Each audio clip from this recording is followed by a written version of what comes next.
débat, ma chérie. Voilà. Ouais, merci. Je vous salue tous et je vous souhaite la bienvenue dans la maison d'Éric et Pascal et dans la maison du Seigneur en fait.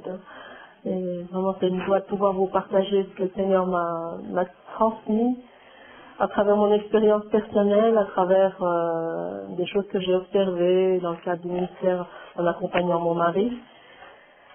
Et Dieu m'a beaucoup parlé sur l'attitude des femmes. Alors certainement je vais aller à contre-courant de la mentalité actuelle, parce qu'on parle beaucoup d'épanouissement, on parle beaucoup de réussite, et les femmes ont leur place, etc. Et moi je trouve que ce que nous devons surtout être, c'est biblique, et c'est là que nous trouvons notre épanouissement, notre bonheur, notre paix, et tous les conseils de Dieu pour être une vraie femme, selon ce que Dieu veut. Alors que vraiment il nous aide à devenir ce qu'il veut que nous soyons. Et puis, voilà, alors je voudrais aussi vous demander votre compassion parce que j'ai pas l'habitude de parler en public. Donc je vais beaucoup m'appuyer sur ce que j'ai écrit, et voilà, et puis on va voir ce que le Seigneur va nous montrer à travers toutes ces révélations qu'il m'a données. Donc on pourrait lire déjà dans Proverbe 14, verset 1, un verset clé pour les femmes. Qu'elles soient mariées, divorcées, célibataires, c'est la même chose. Hein. Ce message s'adresse à toutes les femmes.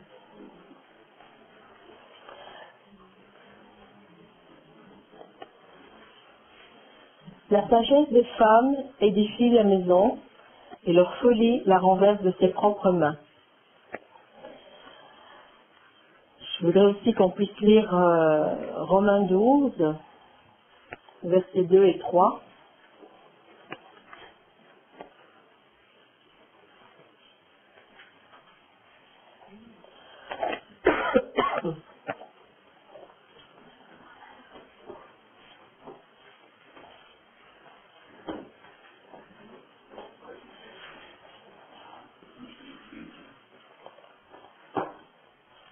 Romains 12, verset 2 et 3. Je le prends moi-même.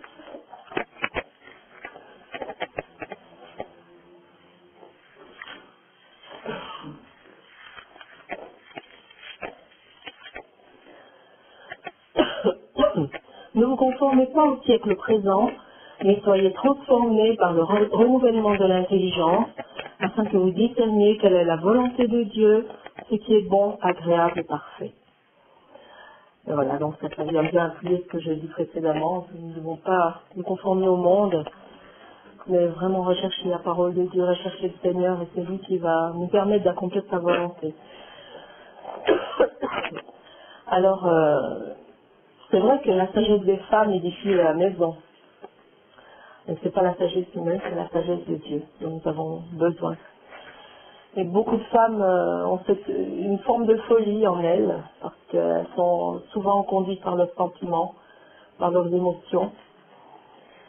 Et elles ne prennent pas le temps, la peine de vraiment s'appuyer sur le Seigneur, chercher la face de Dieu, avant de réagir ou d'agir. Et c'est pourquoi Dieu va nous parler ce matin. Et je crois qu'en tant que croyantes, nous avons le désir tous, au fond, d'obéir à Dieu et de porter du fruit, que ce soit d'abord dans notre propre couple, à côté de nos époux, dans notre assemblée, ou bien si nous sommes des femmes seules ou divorcées, là où nous voulons être efficaces aussi dans notre lieu de travail, etc. C'est notre désir. Mais il faut vraiment que nous soyons transformés à l'image de Dieu pour cela. Nous voulons aussi être efficaces dans notre témoignage. Et c'est important de faire très attention de ne pas être soumise à la reine du ciel.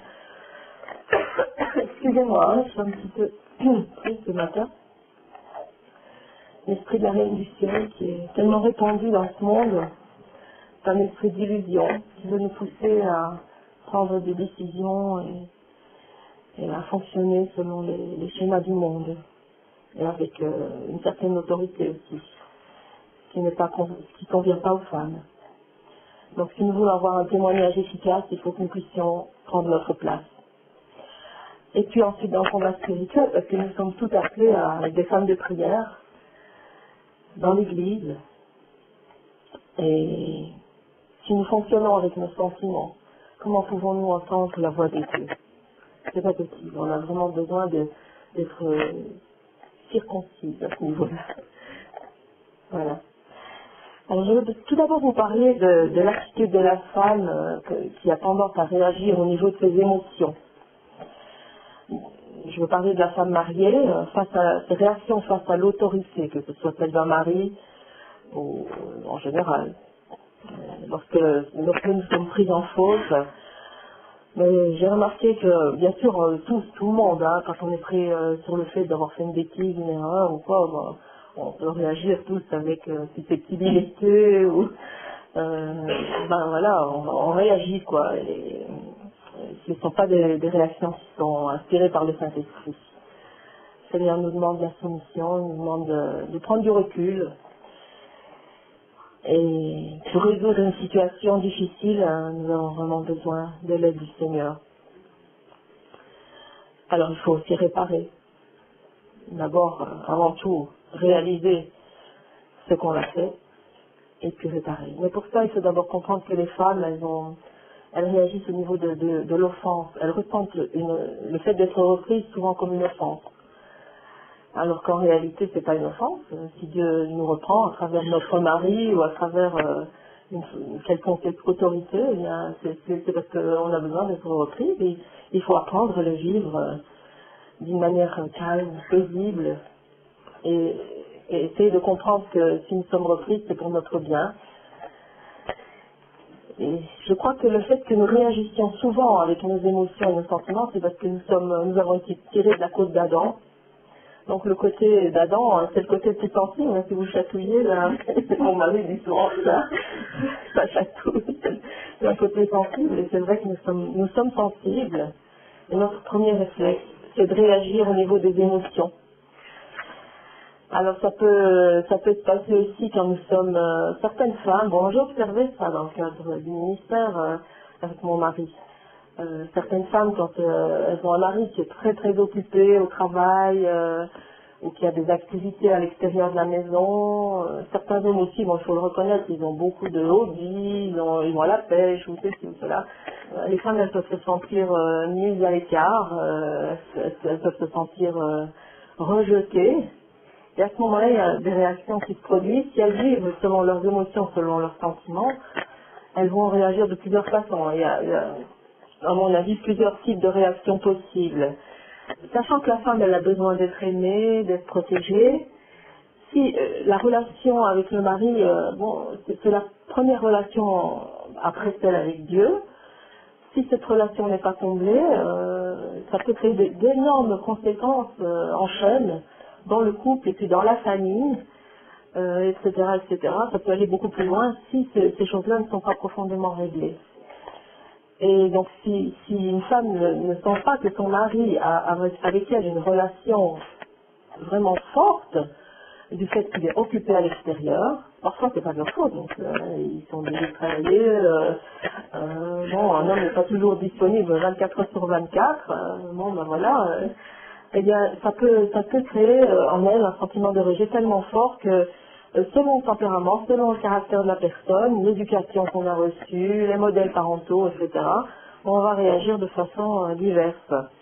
Alors une première réaction, ça peut être la colère, et puis le rejet de la part de la femme vis-à-vis du mari. Donc il va peut-être même y avoir un désir secret, même parfois très inconscient d'une petite vengeance. Et alors ça va provoquer des conflits parce que ces femmes-là elles vont commencer à mettre des bâtons dans les roues à leur mari, à les provoquer, à chercher parfois même à les manipuler. Elles vont essayer elles vont exploser à tout moment et pour n'importe quelle raison et l'atmosphère dans la famille va être complètement épouvantable. Une deuxième réaction, ça peut être le repli sur soi, ça dépend du tempérament. Certaines femmes plus introverties vont se replier sur elles-mêmes et commencer à déprimer et il va y avoir un blocage au niveau de la communication. Or dans un couple, vous savez, ce qui est le plus important, c'est la communication. Et alors, c'est aussi une forme de punition, hein, quelque part vis-à-vis du mari. Parce qu'on lui refusera le contact, on lui refusera la- oui, l'échange.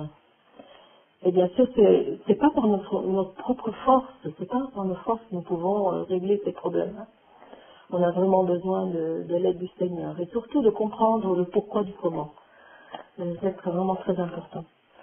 Et ensuite, il y a une troisième réaction possible, c'est lorsqu'une femme est vraiment spirituelle, elle est sage, elle est mûre, et elle va alors expliquer à son mari qu'elle souffre de ses absences, qu'elle souffre du manque de relations et qu'elle peut se sentir mise à l'écart.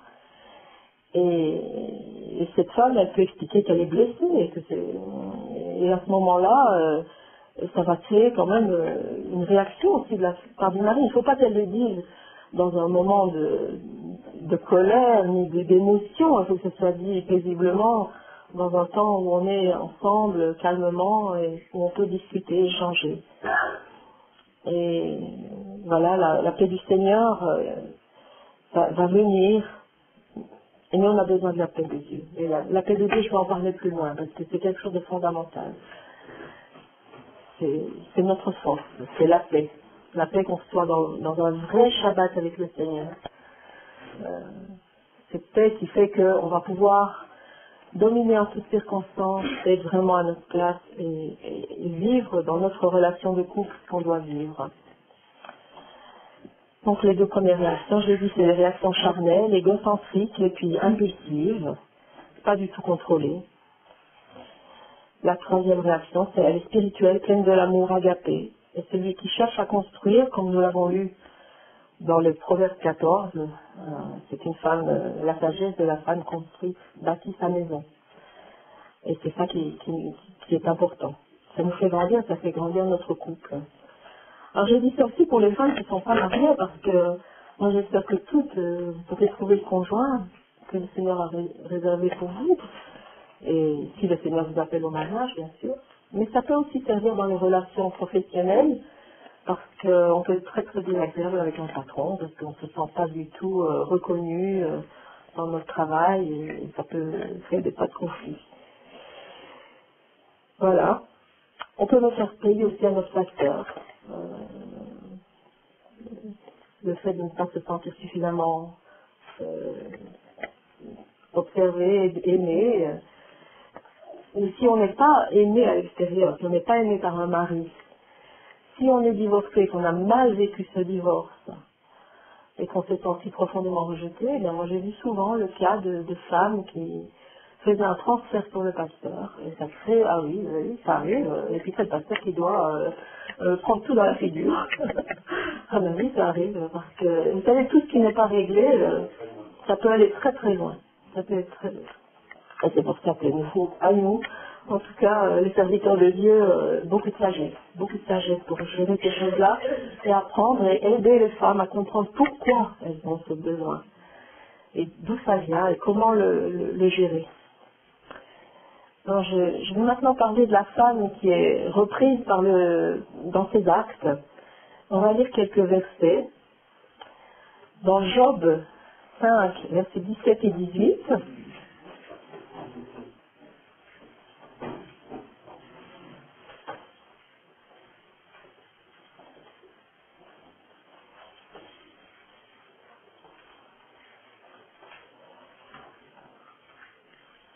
donc Job 5, versets 17 et 18,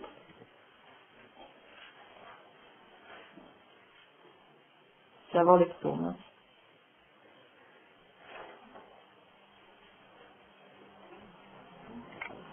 « 17 et 18. Hein. Ah, certes, heureux l'homme que Dieu réprimande, ne repose donc pas les leçons du Tout-Puissant, car il blesse et il pense la blessure, il frappe et ses mains guérissent. » On peut lire maintenant Hébreux 12, 5 à 11.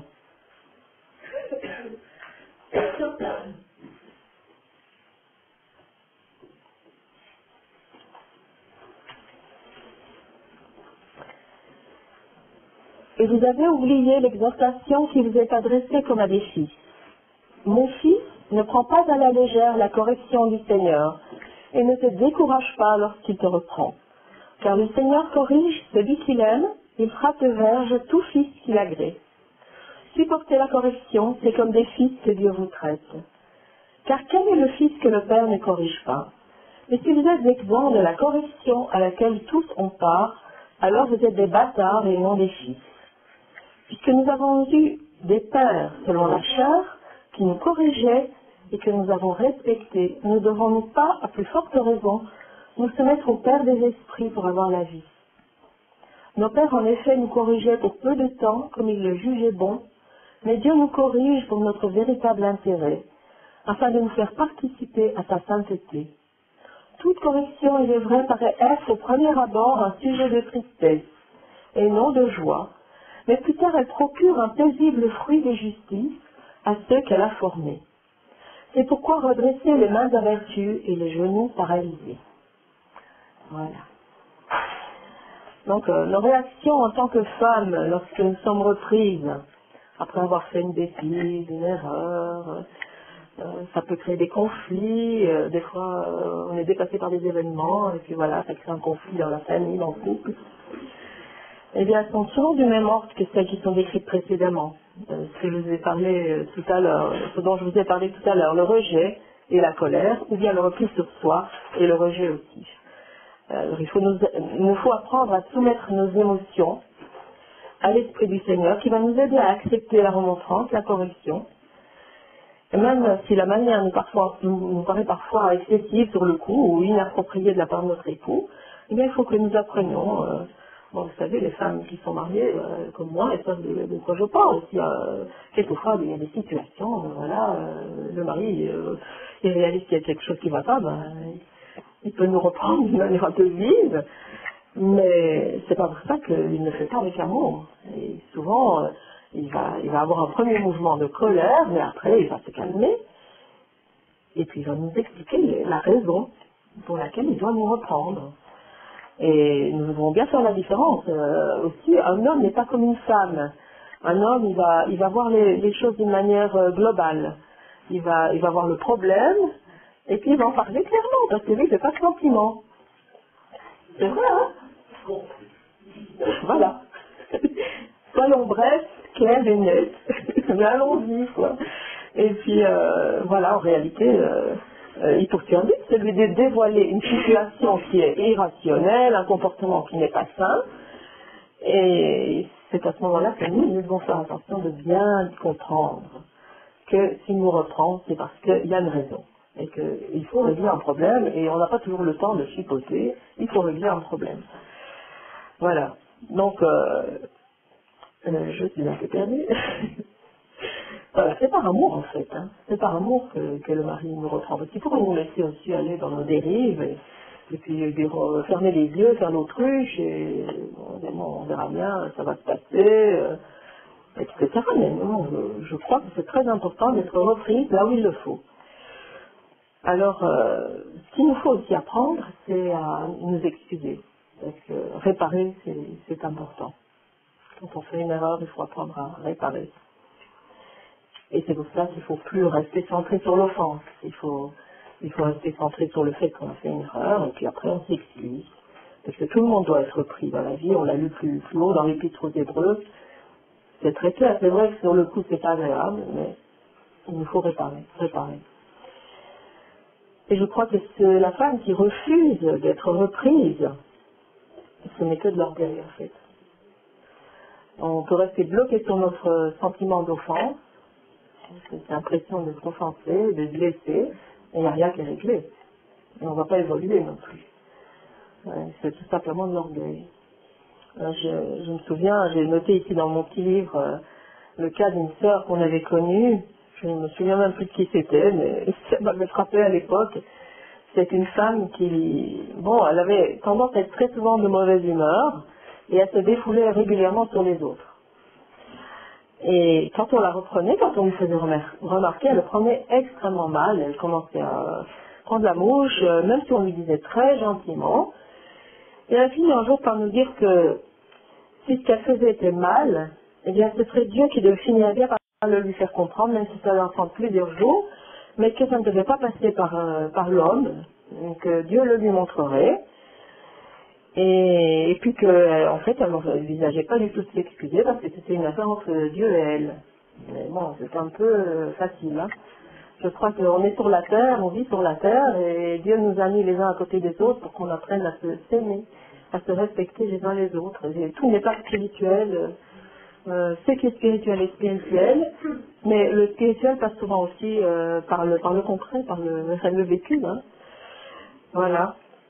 Et si nous n'acceptons que ce que Dieu nous montre, c'est aussi une forme d'orgueil très très appuyée parce que c'est nous qui verrons, nous finissons par dire oui, Dieu m'a montré, mais si Dieu te montre autre chose à travers quelqu'un, tu le refuses parce que ce n'est pas Dieu qui te l'a montré. Non, ça va pas, hein, ça va pas.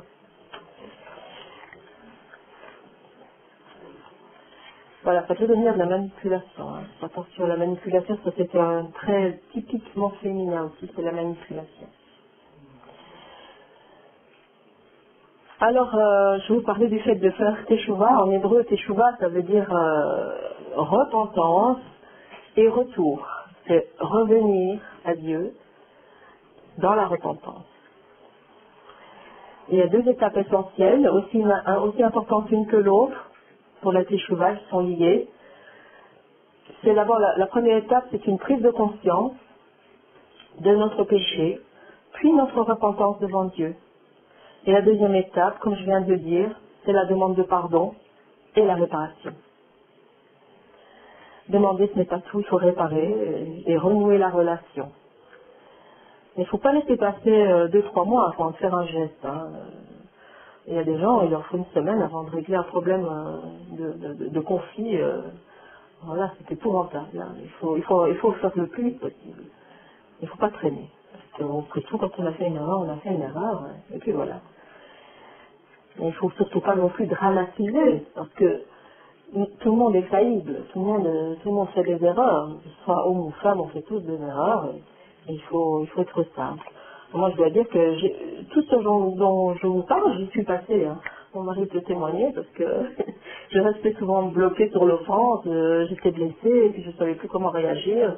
Et ça, bon, mais Dieu m'a montré vraiment, dans la paix, dans la parole de Dieu, comment réagir, et j'ai appris. J'espère.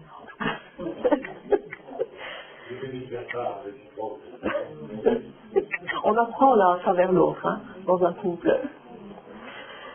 Lors de Rosh Hashanah et Kippour, ces deux fêtes qui sont du début de l'année civile israélienne, c'est-à-dire vers septembre-octobre, Rosh Hashanah, c'est la fête des trompettes, qui est biblique, bien sûr, c'est une fête qu'on trouve dans l'Ancien Testament, dans le Tanakh. Et Kippour, c'est la fête du grand pardon. On se remet vraiment en question. Jusqu'à la fête de Sukkot, qui est la fête des tabernacles. Les trois fêtes sont liées, elles sont dans un espace de 3 semaines, et ce sont des fêtes vraiment d'introspection, de prière, où on cherche la face de Dieu en Israël, parmi le peuple juif. Et comme ce sont des fêtes de la Bible, elles nous parlent aussi. Et c'est le moment non seulement de faire le point avec Dieu, vis-à-vis de lui on a tous péché, mais c'est aussi le temps de faire le point vis-à-vis des autres, dans nos relations vis-à-vis de ceux qui nous entourent. Et c'est important de régler ce qu'il faut régler si nous voulons rester inscrits dans le livre de vie. Donc je crois qu'on doit faire tous un petit bilan de temps en temps et revenir, voilà, ben là je me suis trompée, et puis j'ai demandé pardon. Donc il faut le faire le plus souvent possible. Si on a l'occasion de faire Shabbat, faisons-le lors du Shabbat, puisque c'est un temps de méditation, de repos, c'est le temps de chercher la face de Dieu, et on peut voir là où on n'a pas bien agi. Et sinon, si nous ne faisons pas Shabbat, on peut le faire tous les jours aussi, de toute façon. Donc, dans le judaïsme, il y a quelque chose qui est très important, parce que ce temps de Teshuvah, de retour à Dieu, de repentance, il a un but, c'est l'unité, de retrouver l'unité du peuple. Et il culmine il culmine par la fête des tabernacles, la fête de Sukkot, où le peuple va agiter le loulav, qui est constitué de 4 espèces, donc d'une branche de saule, de palmier, de myrte et d'un cédra, qui sont unis et qu'on va agiter selon les 3 cardinaux chaque jour en priant, et qui symbolisent tous un des aspects du peuple d'Israël, depuis celui qui ne connaît pas la parole jusqu'à celui qui la pratique et qui la connaît, mais qui sont tous unis. Et c'est une espérance pour le peuple, c'est une proclamation de victoire. Mais ça passe par la repentance et la mise en ordre des choses. Ne laissons pas passer les choses. S'il y a des choses qui ne sont pas réglées, réglons-les entre nous. Parce que Dieu veut un peuple uni. Et ça commence par la famille. Donc il faut que nous apprenions cela vraiment, et que nous soyons sérieux avec ça. Et surtout que nous apprenions que l'autre a plus d'importance que nous. Parce que nous ne restons pas centrés sur nous-mêmes, mais voyons l'autre. Cette unité qui est dans le Echad du Père, Echad en hébreu ça veut dire âme, ça veut dire unité aussi. Echad du Père, du Fils et du Saint-Esprit, cette unité, elle est génératrice de vie. Et parce qu'elle est basée sur l'amour, et l'amour c'est pas seulement des mots mais des actes.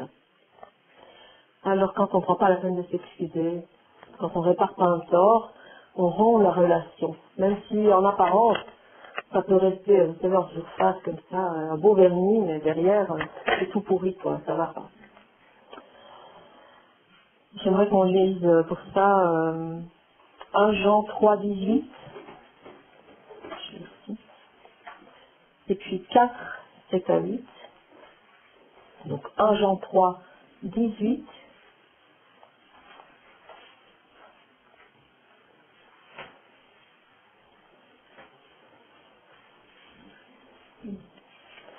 Petits enfants, n'aimons pas en parole ni avec la langue, mais en action et en vérité.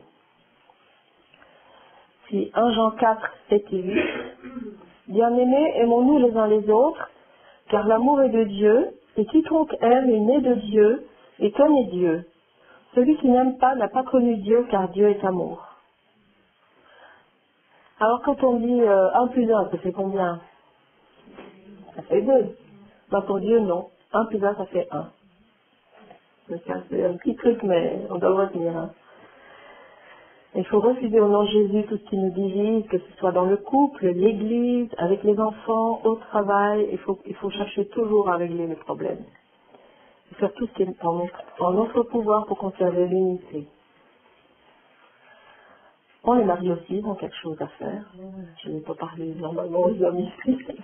Ils ont aussi un pas à faire. Parfois, ils doivent être un peu moins durs, un peu plus présents, un peu plus compatissants. Et l'homme doit aussi savoir que quand il doit cesser la sévérité à l'égard et consoler. Mais je crois qu'un homme qui aime le Seigneur, il va le faire automatiquement. Et des deux côtés, on va apprendre à restaurer les relations. Voilà. Ne pas s'excuser, ça peut vouloir dire aussi que nous sommes habités par la crainte. Parfois on peut être complètement paralysé, on a peur de ce qu'on a fait, on a peur des réactions. Mais c'est charnel, c'est tout aussi charnel que le reste.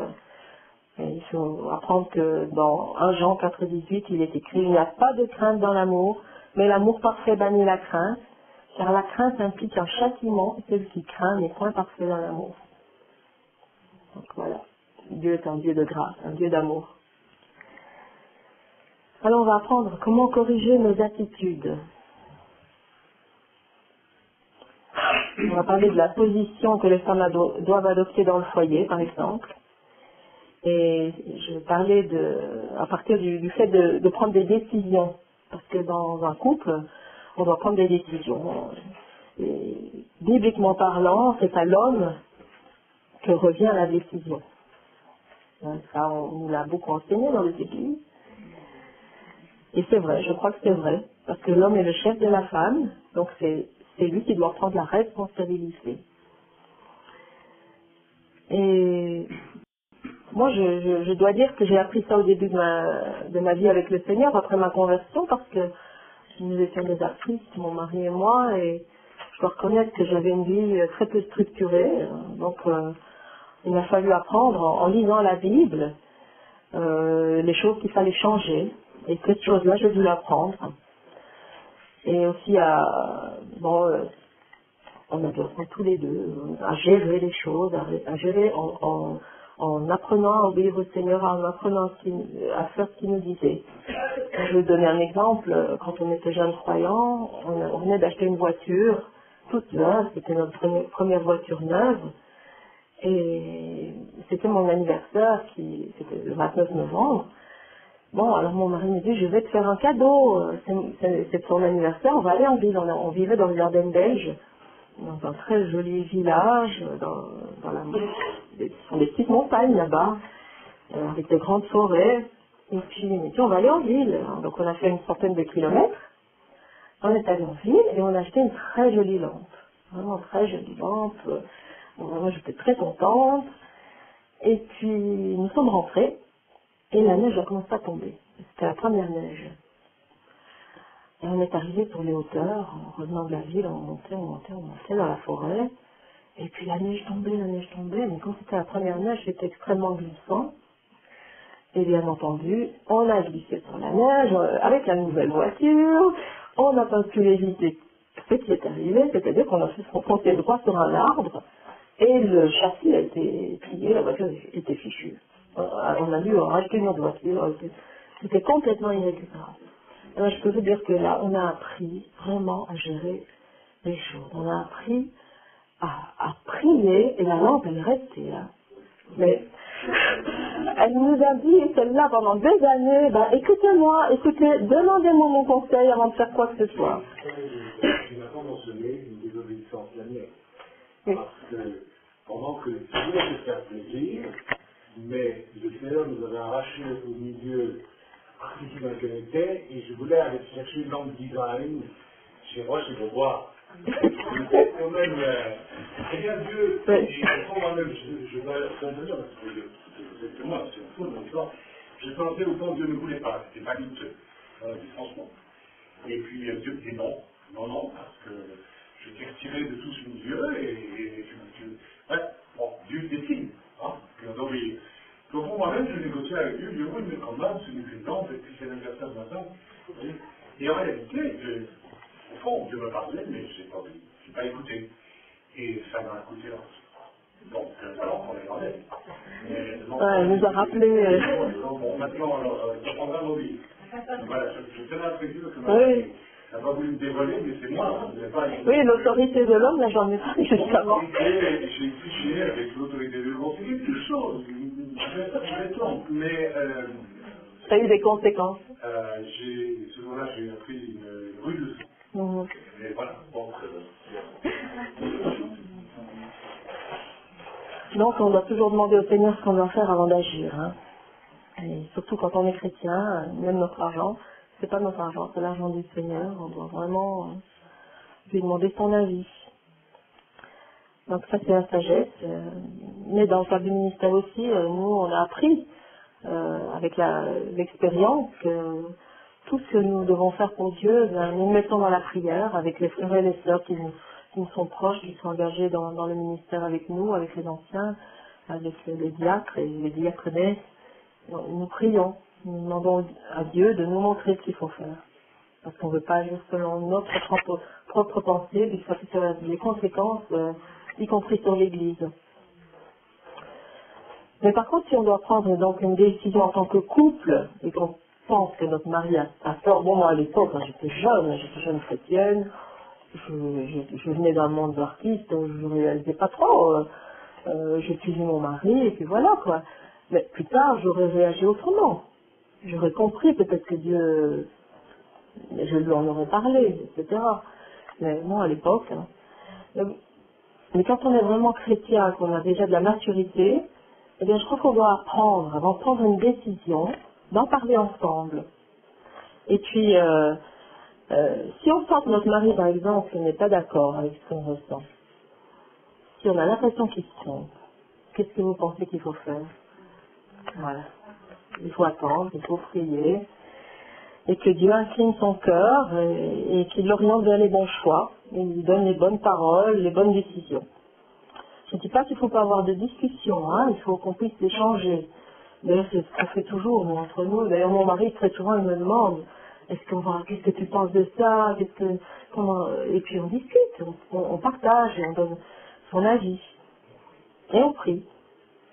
Mais en tant que femme, nous ne devons jamais chercher à imposer nos vues à notre époux, ni prendre autorité sur lui, pour quoi que ce soit, et en arriver à agir à sa place. Parce qu'il y en a pas mal qui font comme ça. Hein. Certains hommes ont des enfants, ça les arrange bien aussi, que la femme décide à leur place, mais c'est pas une raison. C'est pas une raison. Nous devons apprendre à obéir à Dieu et faire ce que Dieu nous dit, de ne pas prendre la place de notre mari parce que c'est pas notre rôle. Et ainsi, l'homme aussi, il prendra sa place. Il apprendra, lui aussi. Si nous ne le faisons pas, ben, il va le faire. Parce que c'est son rôle de décider. La démission, elle est dans le cœur de l'homme. Si vous avez lu le livre Rad de Chaim ou si vous avez suivi son séminaire sur le couple, vous aurez compris que quand il y a eu la chute, on a vu Adam et Ève qui étaient là, le serpent est venu. Adam était à côté d'Ève. Le serpent, il savait bien ce qu'il faisait en venant parler à Ève. Parce qu'il savait que c'est pas elle qui avait reçu de Dieu les principes. C'est pas elle qui avait reçu de Dieu de nommer les animaux, de gérer la terre. C'était son mari, elle était à côté pour l'aider. Et il est venu, le serpent, et il est venu lui parler pour qu'elle discute des principes avec lui. Et elle l'a fait, elle a été séduite. Mais le mari, il n'était pas, comme Raïm dit, au fond du garage, hein. Il était à côté, si vous lisez la Bible, vous verrez qu'il était à côté, elle lui a donné le fruit à manger. Il était à côté d'elle, c'est écrit. Et bien ça, c'est une des faiblesses de l'homme, c'est la démission. Tous les hommes ne sont pas comme ça, mais c'est quand même une tendance profonde. Et voilà le problème. Le fruit étant le fruit partagé, par de la connaissance humaine et pour l'inversion des rôles, l'homme devenant en quelque sorte femme par la mission, la femme devenant homme dans le fait de discuter des principes qui venaient à nous de discuter. Vous comprenez quand Bah même. oui. J'ai lu il n'y a pas longtemps dans une petite revue juive qu'on reçoit chaque semaine, c'est une petite revue avec des rabbins qui parlent de toutes sortes de thèmes et il y a toutes sortes de choses, c'est tout un tout petit, c'est pas plus gros que ça. Hein. Et il y a souvent des choses intéressantes et il y avait un article d'un rabbin qui répondait à la question d'une femme. Elle disait mon mari, voilà, nous sommes jeunes mariés, nous sommes heureux, nous avons un enfant. Il a 1 an et demi, c'est un beau petit bébé, Dieu nous a bénis. Mais mon mari ne se lève pas le matin pour aller à la prière. Vous savez que les juifs, le matin, ils vont à la synagogue, ils vont prier. Et il faut qu'il y ait un minyan, après on sort la Torah, ils prient ensemble, ils sont une dizaine, et puis ils prient. Et mon mari ne se lève pas. Qu'est-ce que je dois faire? Parce que ça crée d'énormes problèmes entre nous. Ça crée des conflits. Alors le rabbin lui a répondu d'une manière très sage, il lui a dit, il y a 3 solutions. Ou bien votre mari est paresseux, ou bien il est déprimé parce qu'il a des sujets d'être déprimé, il doit avoir des problèmes au travail, il y a des choses peut-être qui ne vont pas dans sa vie, ou alors il subit une pression et il agit en protestation. C'est-à-dire qu'ils sont peut-être derrière lui, et c'est ce que je pense, il veut dire le rabbin, parce que vous me dites que ça crée des tas de conflits entre vous. Donc, c'est vous qui devez changer. Vous devez laisser tomber, vous ne devez plus en parler, parce qu'après tout, c'est lui qui doit décider, qui doit savoir s'il doit aller prier ou pas prier, c'est lui le chef du foyer, donc vous ne lui en parlez plus. C'est pas à vous à décider à sa place ou lui faire la morale. Et à partir de là, vous devez aussi entretenir la relation avec lui, que votre couple, qui est un jeune couple, se construise dans l'amour et vivez des choses ensemble, et voilà. Et moi, je crois que c'est la même chose pour les chrétiennes, hein, parce qu'il y a beaucoup de chrétiennes qui ne voient pas leur mari aller de l'avant. Il y a beaucoup plus de femmes dans les églises que d'hommes, mais je crois que les femmes doivent se questionner comment est-ce qu'elles sont vis-à-vis de leur mari, si elles les voient faibles ou en retrait, est-ce qu'elles les poussent par derrière, ou bien est-ce qu'elles ont cette sagesse d'édifier leur maison en apprenant à se faire. C'était vraiment quelque chose d'important. Tu as fait ça comment avec nous, chérie? Donc ça c'était le premier à l'église, alors pas eu ce problème-là. Hein. Donc je vais savoir le nombre de escaliers. Parce qu'il doit sourire, je me souviens. C'est lui qui escalier. Et il y a une chose dont nous avons besoin pour ça, parce que on avance tous dans le corps, on est tous à des vitesses différentes. On est certains plus lents, certains plus rapides, certains ont déjà compris beaucoup de choses, d'autres moins. Et bien, qu'est-ce qui peut nous aider? C'est la foi. C'est tout simplement la foi. Et cette foi, nous devons la demander à Dieu, parce que c'est lui qui nous la donne. Et par la foi, les choses peuvent changer. Par la foi, le Seigneur va transformer le cœur de notre conjoint, qu'il soit homme ou femme, hein, dans les deux sens. Hein. Le Seigneur va agir. Et puis, si nous, en tant que femmes, nous prenons notre place, nous savons comment Dieu veut que nous soyons. Bah, notre mari va être encouragé. Donc forcément, il va faire des pas de géant. Ça peut prendre un certain temps, ça peut aller très vite, ça dépend. Mais c'est à nous de prendre notre place d'abord. Et de ne pas prendre les décisions à la place de notre mari non plus. Alors, si on a fait cette erreur, parce que, bon, vous savez, ces choses-là, elles sont humaines, c'est dans l'âme humaine, cette façon d'agir. Mais puis nous réalisons que ça ne plaît pas à Dieu. Demandons pardon à Dieu, et puis Dieu va intervenir. Il est écrit dans la Bible aussi qu'on ne doit pas prendre autorité sur l'homme, hein, l'apôtre Paul en parle.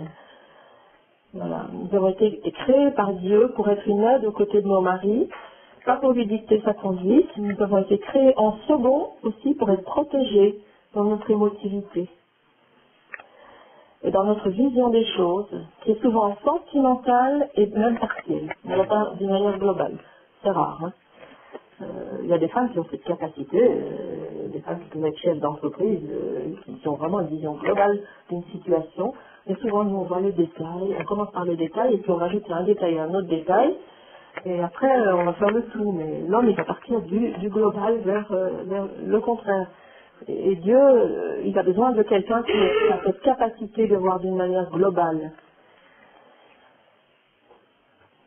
Et nous devons apprendre à demander conseil, à prier avant d'agir si nous avons des décisions à prendre. Si nous sommes des femmes seules, célibataires, divorcées, veuves, eh bien, nous avons autour de nous, dans l'église, normalement, si nous vivons dans une église où il y a vraiment cet amour et le sens de la responsabilité les uns vis-à-vis des autres, eh bien, nous pouvons demander conseil et prière pour savoir quelles décisions prendre. Ce sont des décisions importantes, bien sûr, hein, pour la vie de tous les jours. On peut s'appuyer sur le Seigneur. Mais nous avons des frères autour de nous, des conseillers ou des sœurs qui sont plus âgées, qui sont mieux, puisque la Bible dit que les femmes plus âgées enseignent les plus jeunes. Eh bien, nous pouvons aller chercher des femmes plus âgées qui nous semblent avoir de la sagesse. Il faut bien observer, il faut bien sûr, et demander conseil s'il n'y a pas d'ancien. Normalement, pour une décision importante, c'est bien d'aller trouver un ancien.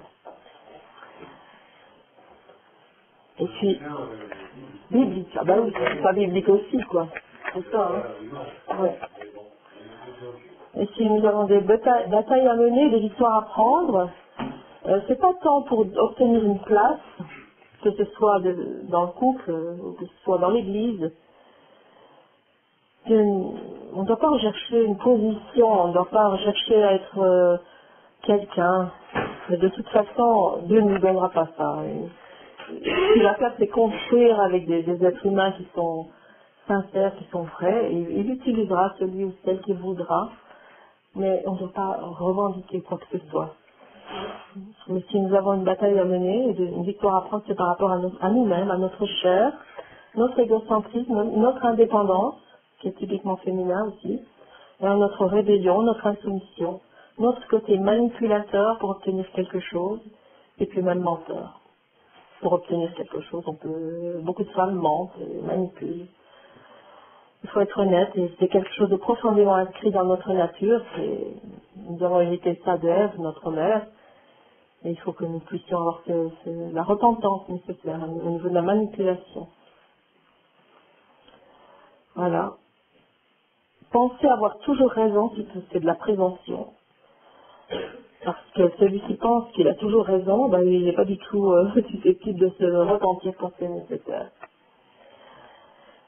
Et nous devons, donc, il va manipuler. La femme qui pense qu'elle a toujours raison, elle va automatiquement manipuler. Garder sa paix maintenant, je en ai parlé tout à l'heure, c'est notre paix, c'est quelque chose d'important. Le mot Shabbat en hébreu veut dire, il y a une racine qui est l'achevet, s'asseoir, et l'ishbot qui veut dire cesser. Donc c'est la même racine, la même racine, c'est deux mots différents. Et Shabbat vient de là aussi, donc nous avons trois mots qui ont cette racine de s'asseoir et cesser. Vivre dans le Shabbat, c'est donc vivre profondément dans le repos, en s'arrêtant, en cessant d'agir par nos propres forces, et en recevant la paix du Seigneur qui nous a entièrement comblés par sa grâce. Il y a un merveilleux passage dans Éphésiens 2:6 qui dit « Il nous a ressuscités ensemble et nous a fait asseoir ensemble dans les lieux célestes en Jésus-Christ. » Beaucoup de nos comportements sont issus du fait que nous n'avons pas une vraie paix intérieure. Perdre notre paix, c'est le piège dans lequel nous tombons très facilement en tant que femmes pour plusieurs raisons. J'ai analysé un peu les raisons possibles, il y en a peut-être d'autres, mais je vais déjà vous citer celle-ci. D'abord parce qu'on n'est pas rassuré par un mari, ça peut arriver. Si le mari est instable, irrégulier dans ses comportements imprévisibles, dépressif ou égoïste, on est confronté à des situations dans la vie qui ne sont pas faciles et puis on perd sa paix. Bon, les hommes aussi, ils doivent apprendre à changer, à grandir. Donc il faut qu'on grandisse nous-mêmes et qu'on marche en parallèle avec compassion, l'un avec l'autre, qu'on grandisse ensemble. On doit apprendre à ne pas perdre notre paix, soit notre conjointe ainsi, mais avoir la foi. J'en ai parlé tout à l'heure, la foi, qui va changer quand le Seigneur s'en occupe. C'est Dieu qui nous construit. Nous, on ne peut pas changer notre conjoint. Et nous devons veiller avant tout à notre paix. N'oublions pas que tout concourt au bien de ceux qui aiment Dieu. Les circonstances difficiles sont là pour nous pousser à chercher Dieu, à grandir et puis à agir dans la foi. En hébreu, le mot foi se dit émouna. Il existe un autre mot qui vient de la même racine, qui est très fréquent en hébreu. En français aussi, on a ça, on a des verbes et des noms qui ont la même racine. Mais en hébreu, on a souvent beaucoup de mots qui ont la même racine. Et donc le mot foi, émouna, et son correspondant, c'est le mot imoun, qui signifie exercice, pratique. Donc Dieu veut que nous nous exercions à dépendre de lui totalement. C'est un art qui s'apprend au fil du temps. Ainsi notre foi grandit. Dépendre de Dieu et pas de nous-mêmes. Et se reposer dans le Seigneur.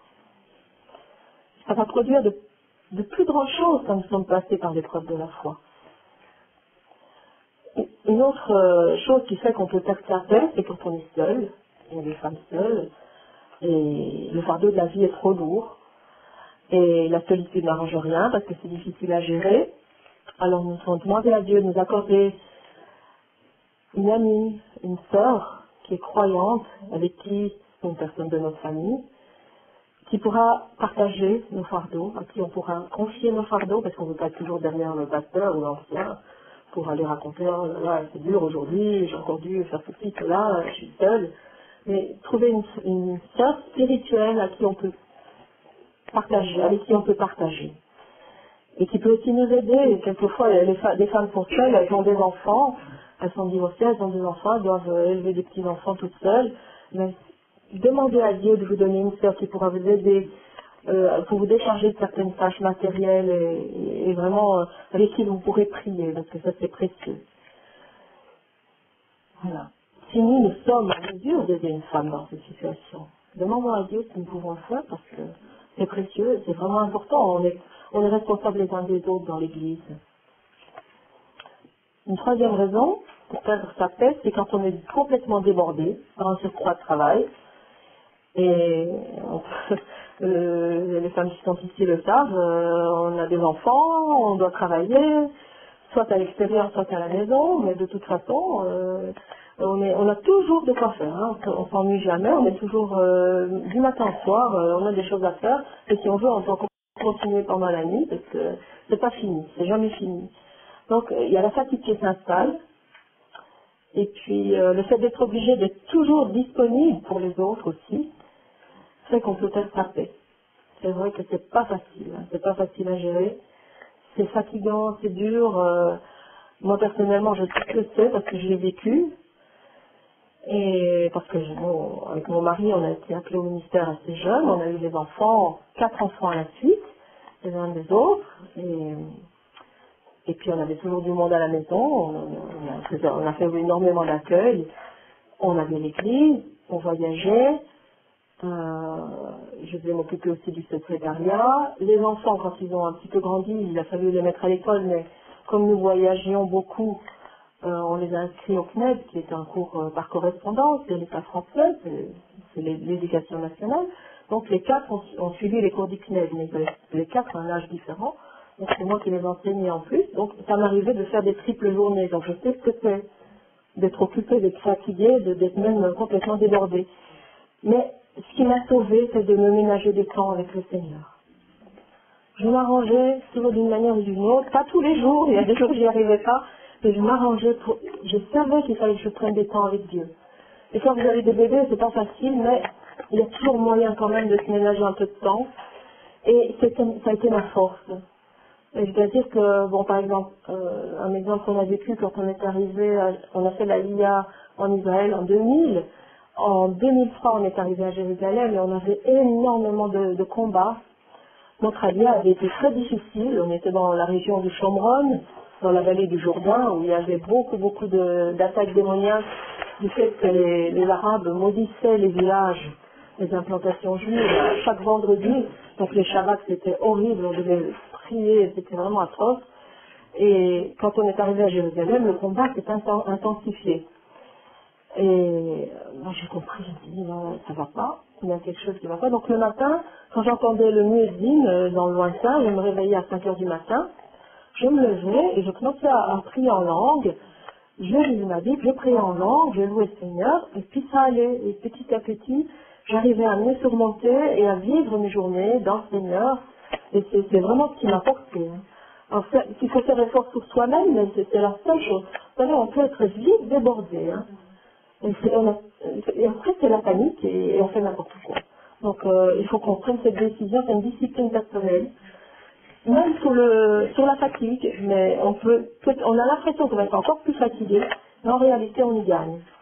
Et c'est vraiment important de passer par là. Et puis une femme, elle est aussi sensible physiquement, elle a des problèmes que toutes les femmes ont, que ce soit dans la jeunesse ou plus tard avec la ménopause, etc. Donc on a des fluctuations d'émotions, le corps souffre, on est donc forcément sensibilisé. Et à ce moment-là, on peut aussi perdre notre paix. Donc il faut accepter d'être mal physiquement. Et j'ai noté là ce que mon mari m'avait dit à ce moment-là, il m'a dit, il avait une grippe. Et puis il m'avait dit, c'est dans les moments de souffrance physique qui entraînent une faiblesse extrême qu'on est obligé de se décharger sur le Seigneur de tous nos fardeaux. Et encore une fois, de retourner dans cet esprit du Shabbat, de se reposer en Dieu. Et c'est une bonne école, une occasion d'apprendre à vivre pleinement dans la paix et la confiance en lui. C'est d'ailleurs ce qu'il veut pour nous en priorité, car il nous aime et il veut répondre à nos besoins. On peut aussi perdre sa paix parce qu'on est dans une situation difficile vécue par la famille, par le couple, une perte d'emploi ou que sais-je, d'autres situations, et on ne réussit pas à se confier à Dieu ou à son mari. Ça peut arriver. Et là aussi, il faut vraiment veiller à notre paix, il faut apprendre à partager avec notre conjoint. Mais Jésus ne nous a pas dit de porter le fardeau, il a dit, c'est moi qui porte. Pierre nous dit, déchargez-vous sur lui de tous vos soucis car lui-même prend soin de vous. Alors c'est des choses simples que je vous dis là ce matin. Moi j'ai pas fait l'école biblique et je ne veux pas creuser la parole pour vous dire des choses, vous savez, profondes. Ce sont des choses simples de la vie quotidienne, mais je sais qu'elles ont tellement d'importance parce que c'est ce qui nous permet de bâtir notre foyer. et de voir nos enfants venir au Seigneur aussi. Parce que si nous n'avons pas la paix en tant que femmes, je vous assure que ça va avoir une répercussion très profonde sur nos enfants. Un autre point sur lequel j'aimerais attirer l'attention, c'est l'apitoiement sur soi, qui provient de certaines souffrances, bien sûr. On peut avoir des souffrances physiques ou d'arrière-plan difficiles, etc. Mais c'est aussi quelque chose qui prend sa source dans l'égocentrisme et une méconnaissance de l'amour du Père. Parce que en tant que Père, il nous aime tellement. Et, on peut aussi glisser en tant que femme dans l'apitoiement. En réalité, comment est-ce qu'on peut recevoir la réponse de Dieu, la consolation de Dieu, l'encouragement de Dieu, même son intervention, voir les choses changer si nous nous plaignons sans arrêt? Alors là, on n'a aucune chance. C'est vraiment perdu d'avance. On fait offense à Dieu. On ne croit pas dans son amour. On ne croit pas qu'il peut nous répondre. Et l'apitoiement sur soi, c'est un sentiment typiquement féminin. J'ai vu beaucoup de femmes réagir comme ça. Moi, ça m'est arrivé aussi. Et je me suis rendu compte à quel point je blessais le cœur du Père, qui lui me demandait qu'une chose, c'était de me baigner. À terme, ça peut même devenir un lien démoniaque. Et certaines femmes ont vraiment un esprit d'apitoiement sur soi, qui peut devenir une manipulation vis-à-vis des autres. Ça devient du chantage.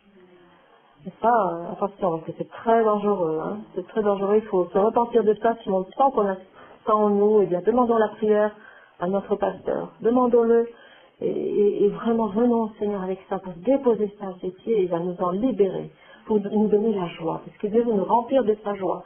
Quelles que soient les circonstances que nous traversons, tout concourt au bien de ce que c'est Dieu. Il veut nous transformer à ce niveau-là.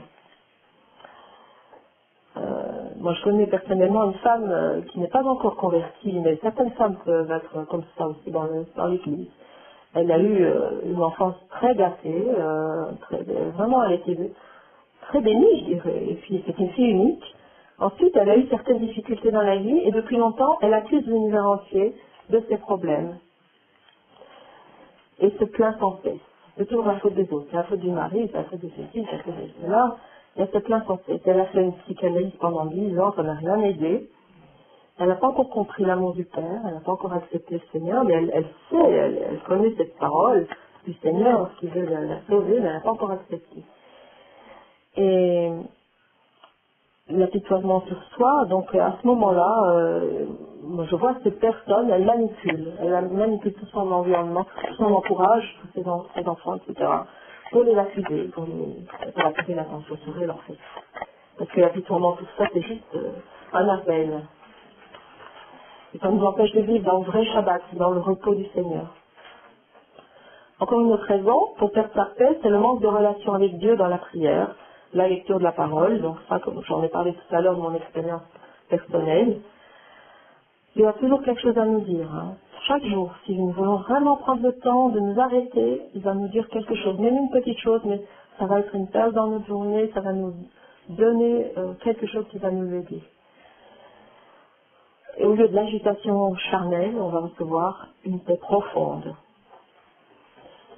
Au lieu de l'inconstance, la nervosité, les paroles vaines, parce que les femmes, il y a beaucoup de femmes, elles parlent, mais elles ne connaissent pas cette paix profonde de Dieu, qui comble, et qui peut être comblée parfois par une toute petite chose de la parole de Dieu. Ça peut renverser toute une journée. Ensuite, une autre raison, c'est un manque de combativité dans la foi. Quand on a reçu une parole de Dieu, quelquefois on reçoit une révélation de Dieu, une parole justement, et bien il faut apprendre à proclamer ces paroles. Dieu nous a donné sa parole comme une arme, c'est l'épée à deux tranchants, c'est l'épée de l'esprit que nous devons apprendre à proclamer. Et nous devons tenir sur nos positions, ne pas laisser nos sentiments nous dominer, tenir ferme sur nos positions. On peut y arriver. C'est tout à fait faisable, c'est pas compliqué. C'est juste un entraînement, comme j'ai dit tout à l'heure. C'est un exercice, il faut apprendre. Donc, ne laissons pas nos sentiments nous dominer, tenons ferme sur nos positions. Seigneur, tu m'as dit telle chose, je la proclame jusqu'à ce que ça se produise, et je ne perdrai pas ma paix. Apprenons à combattre, pas dans la violence, une position ferme à tenir dans la foi simplement, et puis jusqu'à l'exaucement. C'est une foi en action qui nous conduit au repos. Il n'y a plus de tourment, nous sommes dans le repos. Voilà, donc encore une autre raison, le manque de communication peut nous faire perdre notre paix. Il faut parler avec notre conjoint lorsqu'on en a un, ou avec un partenaire de prière, une partenaire de prière, si nous avons une sœur avec qui nous pouvons prier, ou avec un membre de notre famille auprès de qui on peut se décharger de nos soucis, demander la prière. Et si nous avons quelqu'un avec qui partager nos soucis, ça va nous aider à garder notre paix. Ensuite, la culpabilité d'un péché qui n'est pas confessé peut faire en sorte qu'on ne va pas pouvoir garder sa paix. Ça peut remonter parfois loin en arrière, ça peut être un péché d'aujourd'hui, mais ça peut être un péché qui date même d'avant la conversion. Donc, faisons foi avec Dieu, voyons s'il y a des choses qui n'ont pas été réglées. Et si ce n'est pas réglé, eh bien, on peut mettre ça devant Dieu. Ensuite, une pensée négative qu'on peut entretenir, qui n'a pas été évacuée. Beaucoup de femmes, comme elles sont quelquefois à la maison, elles ruminent. Elles ont des pensées négatives. La pensée négative, elle vient du diable. C'est le diable qui cherche à nous influencer dans nos pensées. Et nous devons dire non au nom de Jésus et prendre autorité. Ne pas tomber dans l'amertume, ni rendre les autres responsables de notre mal-être. Voilà. Alors, le mal-être, quelquefois on veut le compenser en faisant des bonnes œuvres. On va s'engager dans l'église, on va faire ceci, cela. Mais c'est pas ça qui va nous donner la paix. Il n'y a rien à faire. Hein. Donc, nous impliquer charnellement dans une assemblée, ça n'arrangera rien. Et prendre des décisions intempestives non plus, ça va déstabiliser l'équilibre du foyer. La seule solution, c'est la teshuva, le retour à Dieu, la réponse qu'on va lui donner. Et puis, on retrouve sa paix. Voilà, retenez bien tous ces points-là parce que peut-être qu'il y en a d'autres. Hein. Moi, c'est des choses que j'ai analysées, mais il y en a peut-être d'autres. Et il faut qu'on fasse le bilan un petit peu de temps en temps à ce niveau-là. Je vais vous parler maintenant de... Ça va, je vous fatigue pas trop de l'indépendance, qui est un mal très profond chez la femme, qui vient d'Ève. C'est notre état naturel. Ève, notre sœur, notre mère primordiale, on est indépendante. Est-ce qu'on veut marcher vraiment, et on doit se questionner, est-ce que nous voulons vraiment marcher dans l'unité avec notre époux ou avec ce qui nous entoure dans le corps? Ou bien est-ce qu'on marche à côté? Vous savez, on peut marcher ensemble, comme ça, avoir l'impression qu'on est un, mais en réalité, on n'est pas un. Et nous savons très bien au fond de nous-mêmes si nous sommes vraiment une seule chair avec notre époux, ou bien si nous faisons notre petit commerce à côté en donnant l'impression qu'on est un. Ça peut aller jusqu'à la manipulation de notre époux, et c'est très grave. Je parle pour les femmes mariées ici, mais les femmes seules devraient aussi faire un bilan et se demander quel est leur état d'esprit réel, comment elles réagiraient si elles étaient mariées. Il faut se poser des questions des fois. Hein. Et puis, quelle est notre attitude à l'égard du Seigneur, qui est notre fiancé? Est-ce que nous sommes indépendantes? Nous faisons nos petites choses de notre côté, ou bien on lui demande vraiment son avis? Donc, est-ce que notre désir le plus grand est d'adhérer à 100% à sa volonté et à son cœur? Pouvons-nous vivre sans relation réelle avec le Seigneur, notre futur époux céleste, en nous contentant d'une simple présence à ses côtés? Ou bien sommes-nous malades à l'idée de lui déplaire et de vivre les choses sans lui? Est-ce que nous avons un jardin secret? Mais est-ce que nous en avons vraiment besoin, en réalité? Ce sont autant de questions que nous devrions nous poser. Et je crois qu'il y a aussi certains hommes qui peuvent être atteints de la même maladie, mais c'est quand même, il faut le reconnaître, une attitude typiquement féminine, l'indépendance. Alors, comment est-ce qu'on va comprendre notre comportement actuel, charnel? Comment est-ce qu'on va le comprendre? Eh bien, il faut d'abord examiner comment nous étions dans l'enfance. Que nous ayons été chrétiennes ou pas. Hein.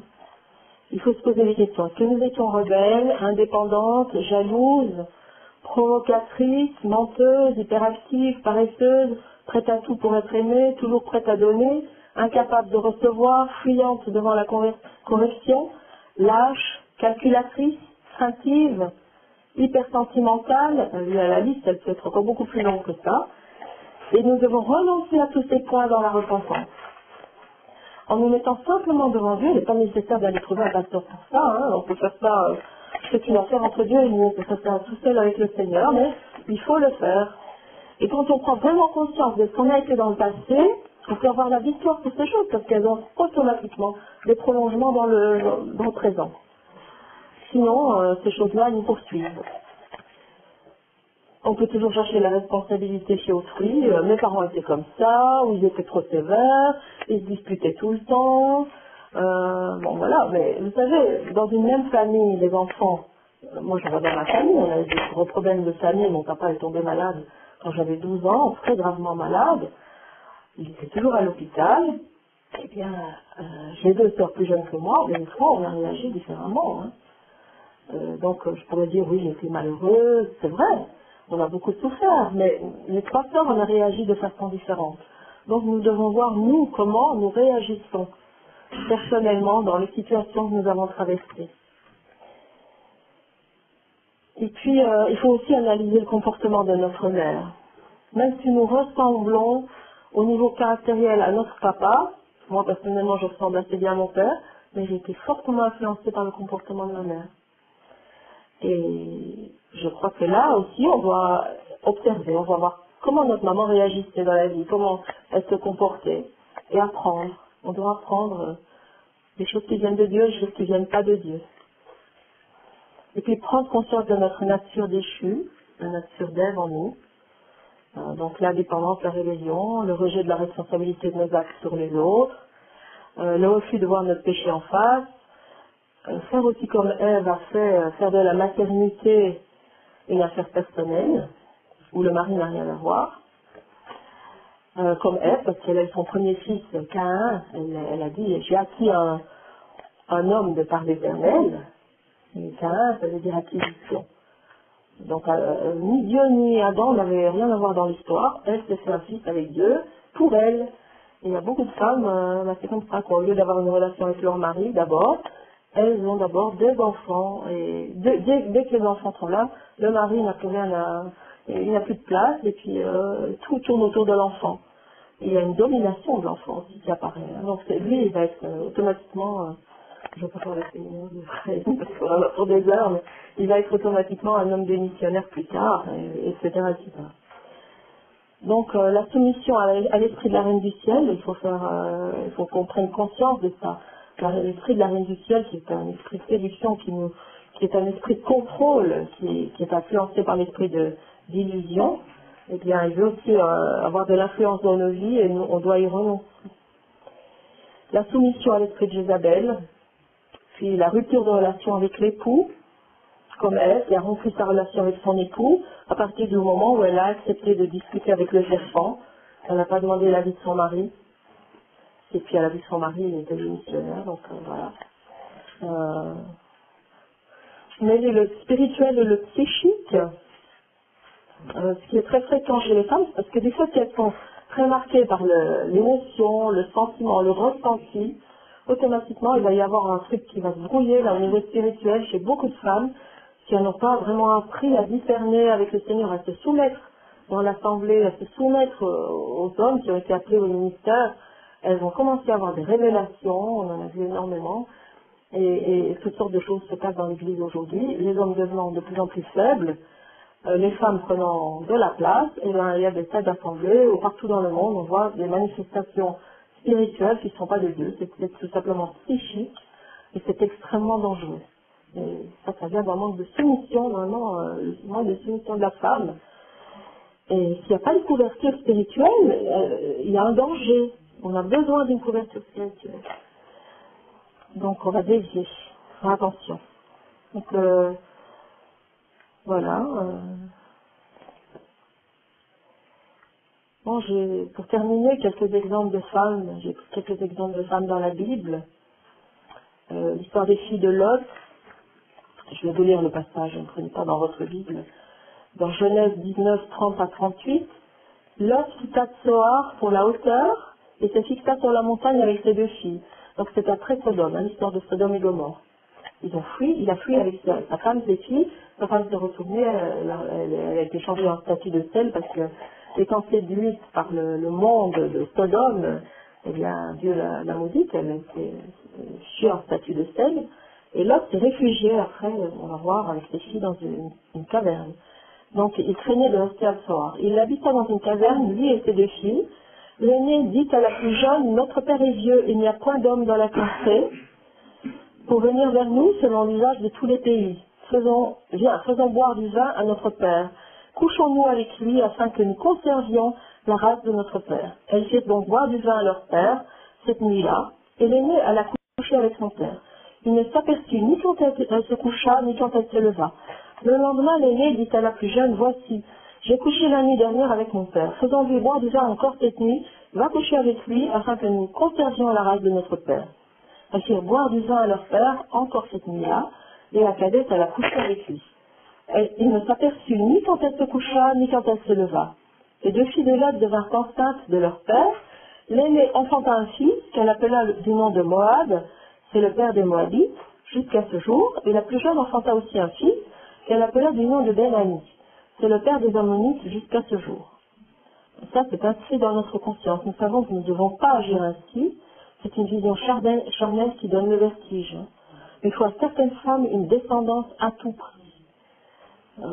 Bien sûr, tout le monde ne va pas aller coucher avec son père, mais aujourd'hui, il y a des femmes de 60 ans qui se font inséminer artificiellement pour avoir, il leur faut à tout prix un enfant. Et puis les conséquences sont catastrophiques.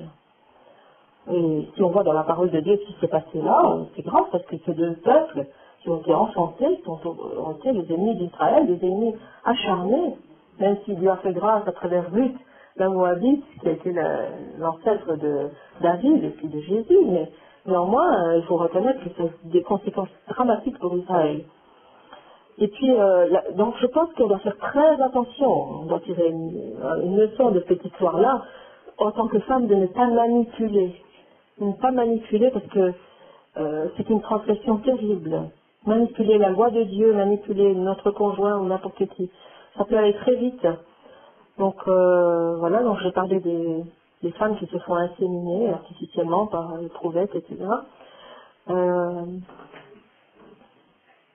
Quand on voit des femmes de 60 ans comme ça qui accouchent d'un bébé seul, elles ne sont même pas mariées ni quoi, personne ne se pose la question de savoir pourquoi elle n'a pas eu d'enfant. Est-ce que c'est pas plutôt là que pourquoi il n'y a même pas eu de mariage quelquefois? Il faudrait se poser la question. Non, il faut des enfants à tout prix, alors c'est vraiment de la folie, quoi. Alors on va voir aussi l'esprit de Jézabel. Dans 1 Roi 21, 1 à 16, mais vous lirez ce passage dans votre Bible, je crois que tout le monde ici connaît Jézabel. L'exemple des filles de Lot et de Jézabel ne sont pas des exemples très brillants, mais on peut quand même en tirer des leçons. Donc Jézabel, la femme du roi Akab, a manipulé avec violence, elle a fait tuer quelqu'un pour avoir la vigne d'un homme qui plaisait à cette vigne, son mari la voulait. Donc Jézabel, c'est l'esprit vraiment de méchanceté, la transgression de l'ordre, de la manipulation à nouveau, parce qu'elle a utilisé le nom d'Akab pour faire un décret en vue de tuer Naboth, celui qui avait la vigne. Il faut bien reconnaître que c'est là l'expression du désir à tout prix. Elle veut absolument obtenir ce qu'elle veut. Il y a des femmes comme ça. Hein. Ce que je veux, je l'aurai. Hein. Eh bien, écoutez, non, repentons-nous. Apprenons à demander à Dieu ce que lui veut d'abord. Hein. Et elle va même utiliser le meurtre pour y arriver, Jézabel. Faisons attention parce que ça déplaît terriblement au Seigneur. C'est toujours criminel, d'une façon ou d'une autre. Et nous ne devons pas manipuler, avoir cette prise d'autorité pour imposer nos vues. Quand nous sommes avec notre époux, avec d'autres personnes, ils ne sont pas d'imposer nos vues par la force ou par la violence. Repentons-nous devant Dieu pour ça. Apprenons à être humbles et soumises. N'oublions pas que Dieu fait grâce aux humbles. Et c'est Dieu qui donne, il résiste aux orgueilleux. Dieu nous accorde ce qui est bon pour nous. S'il y a quelque chose qu'on désire absolument et qu'on ne l'a pas, mais c'est peut-être que Dieu ne veut pas nous le donner maintenant parce que ça pourrait être dangereux pour nous même. Dieu est un Dieu de sagesse. Il veut aussi qu'on persévère dans la foi pour certaines choses. Alors c'est terrible cet esprit d'Isabelle qui va jusqu'à manipuler même des pasteurs dans l'église. La Bible nous dit bien que Jézabel peut être dans l'église, on le voit dans Apocalypse 2:20. et nous avons le devoir de ne pas la laisser prêcher. Les serviteurs de Dieu soient prudents. Il ne faut pas tolérer Jézabel dans l'Église, c'est un esprit meurtrier. Elle a du phare à ses yeux quand Jéhu, qui vient faire justice, vient, parce qu'elle va être tuée, mise à mort. C'est pas Jéhu qui va la tuer, ce sont ses propres serviteurs à elle. Mais elle met du phare à ses yeux dans l'espoir de le séduire. Alors là aussi, hein, c'est une manipulation, attention. Nous avons un pouvoir de séduction, nous les femmes, pour obtenir quelque chose, c'est très dangereux. On a connu le cas avec une personne en Israël. Nous avions amené au Seigneur en fait sa fille et son mari. Elle avait connu le Seigneur très jeune dans sa vie avant de faire la Aliyah. En fait, elle n'était pas juive d'origine, c'est son mari qui était juif. Donc ils ont fait l'Aliyah, ils ont eu leur fille en Israël. Nous avons pu amener la famille au Seigneur. Donc, ils venaient aux réunions régulièrement. Et ça grandissait, et puis je voulais toujours l'enseigner sur la femme, parce que c'était une femme qui travaillait à la radio, elle était très active, et je sentais bien qu'elle avait vraiment c'était elle qui avait l'autorité dans son foyer. Son mari était très gentil, et ça fait quand même, oui. Elle ne lui était pas du tout soumise, c'est elle qui dirigeait tout. Et puis elle avait toujours des prétextes pour ne pas venir, pour qu'on ne parle pas ensemble.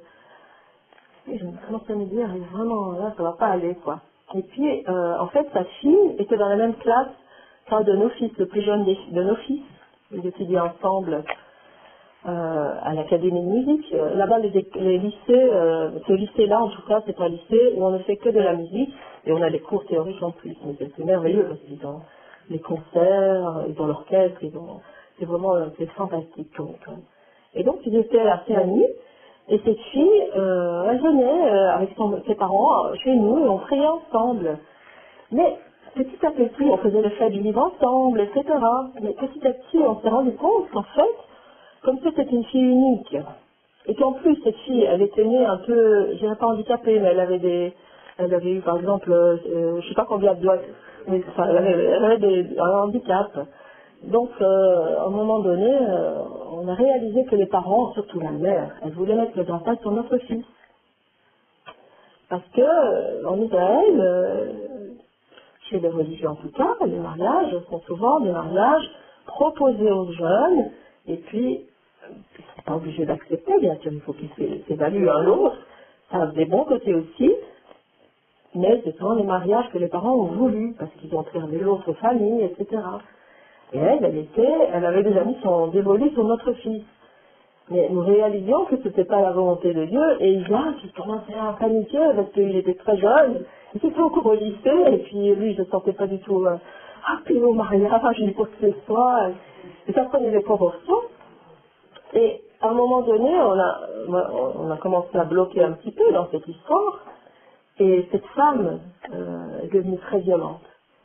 Elle m'a accusé d'avoir rejeté sa fille, d'avoir fait toutes sortes de choses, bien sûr. Et un jour, ils sont venus à la réunion de prière, la dernière fois où on les a vus, et elle était maquillée. Jamais on ne s'est maquillée, mais là, elle avait mis le rouge à lèvres. Elle était outrageusement maquillée. Je ne dis pas qu'il ne faut pas se maquiller, hein, mais cette façon de faire qui n'y était pas habituelle, et outrageusement, c'était vraiment Jézabel, quoi. Et c'est là qu'elle a tout dévoilé, qu'elle s'est dévoilée complètement, et qu'on a été obligé de dire, bah, on va arrêter là, parce que, voilà, quoi, ça ne peut pas aller plus loin. Hein. On est resté calme, et puis ils sont partis, voilà. Mais c'est pour vous expliquer à quel point une femme qui n'a pas pris sa place peut devenir très très violente, et commencer à vouloir séduire et manipuler. Voilà. Voilà, c'était cette histoire-là. Alors, on a aussi l'histoire de Michal en français, Michal, c'est Michal en hébreu, je ne sais plus comment on dit en français. Michal, donc la femme de David, quand il rentre avec l'arche, et qu'il danse, et là elle est tellement choquée, vous comprenez, parce qu'elle, spirituellement, c'est une femme bon chic, bon genre, elle est bien spirituellement et tout, mais voir son mari comme ça danser parmi le peuple, juste avec un linge autour du corps, ça l'a tellement choquée qu'elle l'a jugée. Et combien de femmes sont comme ça? Ce sont des bonnes chrétiennes, mais elles ne toléreraient pas que leur mari puisse avoir une vision de Dieu ou faire une chose qui ne leur correspond pas, ne correspond pas à ce qu'elles pensent, à leur conception. Et faisons confiance en nos maris si Dieu les conduit à faire quelque chose dans l'église, dans la prière, dans quoi que ce soit, faisons leur confiance. Le Saint-Esprit fait ce qu'il veut. Bien sûr, il ne faut pas commencer à faire n'importe quoi, mais c'est de toute façon pas à nous à juger, c'est Dieu qui jugera. Et puis, briser la relation comme Michal l'a fait, ça a eu des conséquences. Elle a été stérile toute sa vie. Et puis, il y a quelques beaux exemples aussi dans la Bible que nous pouvons suivre. La Rebecca, qui a été choisie par le serviteur d'Abraham, qui est un type du Saint-Esprit, qui a cherché l'épouse pour Israël. Et c'est merveilleux de voir comme cette jeune fille avait une qualité que nous devons demander à Dieu, c'est d'être des servantes. Elle a donné à boire à Eliezer, mais elle a aussi donné à boire à tous ses chameaux, parce qu'il n'avait rien demandé. Et donner à boire des chameaux, moi j'ai jamais fait, mais bon, ça doit être quelque chose, hein. Oui. Donc elle a cette qualité, Rivka, de regarder les besoins autour d'elle. Dans l'église, il y a des besoins. Eh ben, donner à boire à des chameaux, c'est plus que de donner à boire à quelqu'un. Des fois, on doit payer nous-mêmes, hein, de notre personne, mais on le fait de tout notre cœur, si on est vraiment les femmes de Dieu. Et puis, elle avait une autre qualité, c'était l'humilité aussi, parce que quand elle a vu, elle approchait, elle a vu de loin Israël, et elle s'est couverte de la tête, qui est un signe de soumission. Donc, avant de lui être présentée, elle avait décidé déjà dans son cœur d'être soumise à son futur mari. Aujourd'hui, c'est tout le contraire. Les filles, qu'elles soient chrétiennes ou pas chrétiennes, elles regardent les garçons. Elles vont essayer de les séduire. Vraiment le monde à l'envers. Donc, ça c'est un bel exemple. Et puis l'exemple de Hannah, Anne, dans Samuel, qui pleure devant Dieu pour obtenir un fils, alors que c'est tout le contraire des filles de Lot. Anne, elle est tout le contraire d'Ève, qui fait un enfant avec Dieu. Elle consacre son enfant. Si Dieu lui donne un enfant, elle décide de le consacrer à Dieu. C'est magnifique, hein. Vraiment, c'est quelque chose de très beau. Moi, j'aime beaucoup l'exemple d'Anne, parce qu'elle nous montre le chemin de désirer profondément que nos enfants, notre descendance, appartiennent à Dieu, servent Dieu, sont des serviteurs de Dieu. Et si nous sommes comme Anne, si nous sommes aussi soumises aussi à Dieu, hein, parce que ça ne devait pas être facile pour elle, de consacrer son fils, son premier-né, eh bien, nous ferons un témoignage pour nos enfants. Voilà. Si notre mari n'est pas converti, je vais vous lire 1 Pierre 3, 1, 6, et qu'on aura bientôt fini. Femmes, soyez de même soumises à vos maris, afin que si quelques-uns n'obéissent point à la parole, ils soient gagnés sans parole par la conduite de leurs femmes, en voyant votre manière de vivre chaste et réservée. Ayez non pas cette parure extérieure qui consiste dans les cheveux tressés, les ornements d'or ou les habits qu'on revêt, mais la parure intérieure est cachée dans le cœur, la pureté incorruptible d'un esprit doux et paisible, qui est d'un grand prix devant Dieu. Ainsi se paraient autrefois les saintes femmes qui espéraient en Dieu, soumises à leur mari comme Sarah, qui obéissait à Abraham et l'appelait son Seigneur. C'est d'elle que vous êtes devenues des filles, les filles, en faisant ce qui est bien, sans vous laisser troubler par aucune crainte. Ceci nous montre la position que la femme doit adopter en vue de la conversion de son mari. Elle ne doit pas lui taper sur la tête à coups de Bible, elle ne doit pas lui faire la morale sans arrêt, elle ne doit pas essayer de le séduire par toutes sortes d'artifices, mais elle doit, par son comportement, sa sobriété, elle doit apprendre à être un modèle. Et on peut le devenir avec l'aide du Seigneur, avec la paix et la joie qu'il nous donne. Et automatiquement, le mari va se convertir au bout d'un temps. Et puis, elle ne doit pas non plus faire les choses à sa place. J'ai l'exemple d'une sœur que j'aime énormément, qui est une situation très, très, très dramatique, parce qu'elle a un mari qui est alcoolique, et c'est pas facile à vivre, il est très difficile, elle a énormément de patience, et vraiment, je l'admire, parce qu'elle reste à ses côtés, elle est fidèle au Seigneur, elle est engagée. Et puis, des fois, on peut faire des bêtises, Il est arrivé, son mari lui dit un jour, regarde, j'ai trouvé ça sur Internet, c'était un site porno, un truc porno sur Internet. Ah, c'est pas possible, c'est pas possible dans notre maison, moi je veux pas de ça dans notre maison. Et puis, on va, vers quoi allons-nous? Enfin bon, elle a raison, hein, elle aurait pas lui parler. Mais le lendemain, elle a fait quelque chose, elle a bloqué l'ordinateur, le contrôle parental. Ah, elle me le dit, elle me dit, qu'est-ce que je peux faire? Tu comprends, je suis obligée parce que sinon il allait y retourner. Elle dit, mais attends, non, ne fais pas ça. Le contrôle parental, ça veut dire que ton mari peut-être qu'il se comporte comme un enfant, mais tu continues, toi, à le considérer comme un enfant. Il ne va pas un jour ou l'autre prendre autorité dans sa vie, devenir un vrai homme. Il faut que tu prennes courage, que tu pries. Elle a compris, elle est merveilleuse, hein, c'est une sœur qui est vraiment le Seigneur, elle a paniqué cette fois.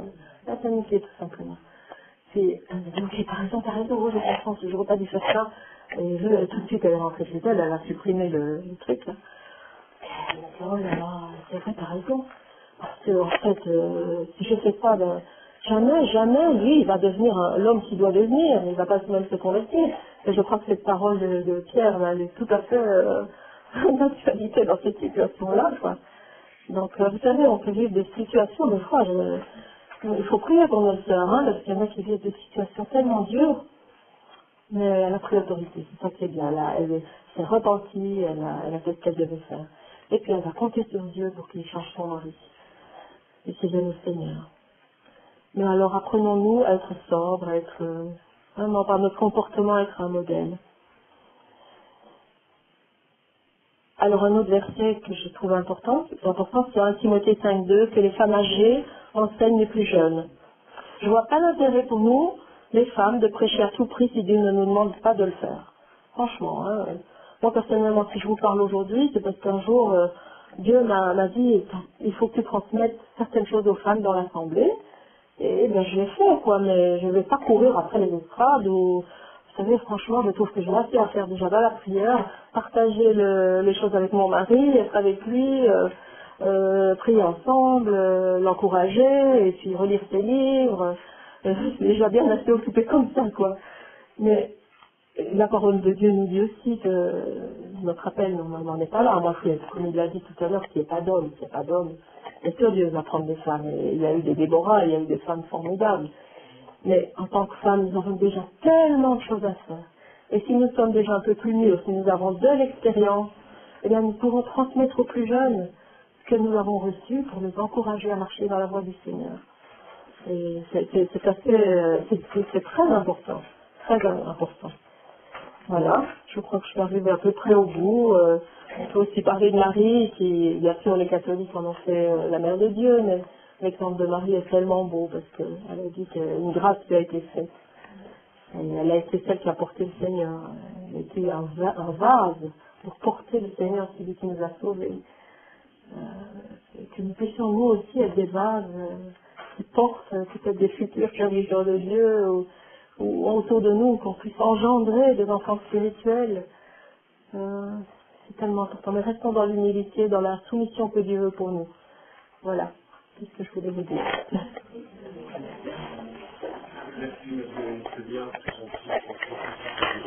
Alors, je vais juste...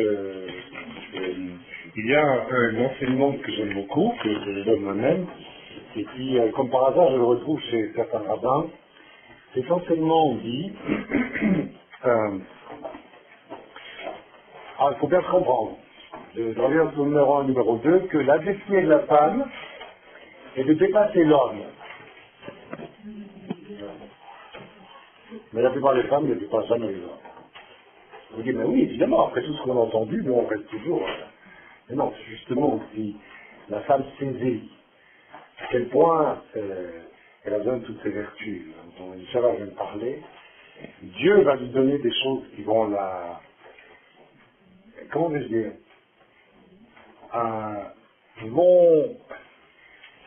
vont l'amener à magnifier des choses que l'homme dit et fait, mais qu'il n'accomplira pas comme il... il y aura quelque chose qui manquera chez l'homme et que la femme va amener qui est... Je ne sais pas qu'il est plus grand, mais vous savez, c'est un peu comme... je sais pas, si vous mettez la table, ça c'est important. Parce que de son temps, on mange par terre. Alors ça, c'est un travail d'homme, d'accord. Mettre les assiettes et les couverts, ça reste un travail d'homme. C'est parce que manger sur la table, ça va pas non plus. Mais amener, excusez-moi, les fleurs, amener des couverts en argent, amener les verres Murano, auxquels on va mettre devant Garden 2009, ça devient un travail de femme. Alors, oui, c'est plus grand, vous dire. Mais avant de pouvoir amener le Jardin 2000, avant d'amener le verre Murano, il faut laisser l'homme mettre la table, l'homme mettre les assiettes, et il faut se taire. Parce que si tu jacasses quand je mets la table, je dis tu cours, tais-toi, parce que je travaille. Voilà, ça a raccourci. Non, mais il y a une vérité spirituelle extrêmement profonde. La destinée, Israël est numéro 1 parce qu'Israël a les principes de Dieu. L'égoïsme, son numéro 2. Vous êtes appelés à mettre les choses. Mais vous ne pouvez pas le faire si vous n'acceptez pas que le salut vient des Juifs. Et qu'ils ont mis la table. C'est merveilleux quand on y pense. Il faut être intelligent. Il faut comprendre que Dieu n'a pas établi, Dieu n'est pas incapable de donner à la femme une destinée magnifique. Le diable a brouillé les cartes. La destinée de la femme est absolument magnifique à condition qu'elle commence par où elle doit commencer. Autrement, vous n'arrivez jamais à là où vous devez aller. Alors vous comprenez aujourd'hui à quel point c'est un piège, toutes ces revendications de ministère et d'agir et de faire et de tout ça.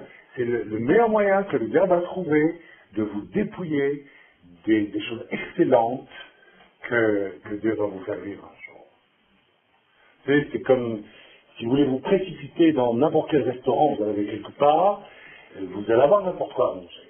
Ce que vous voulez absolument, c'est même pas manger. D'accord.